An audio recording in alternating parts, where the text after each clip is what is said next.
മുരുകൂരിൽ അടിപ്പാത നിർമ്മാണത്തിന്റെ ഭാഗമായി രൂപപ്പെട്ട ഗതാഗതക്കുരുക്കിലും റോഡിലെ കുഴികളുടെ ശോചനീയാവസ്ഥയിലും പ്രതിഷേധിച്ച് സനീഷ് കുമാർ ജോസഫ് MLA റോഡിലെ ചെളിയിൽ കുത്തിയിരുന്ന് പ്രതിഷേധിച്ചു.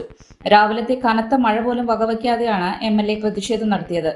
ഉച്ചതിരിഞ്ഞ് 2ഓടെ ദേശീയപാത അധികൃതരെത്തി പ്രശ്നം ഉടൻ പരിഹരിക്കാമെന്ന് ഉറപ്പു നൽകിയതോടെയാണ് സമരം അവസാനിപ്പിച്ചത്.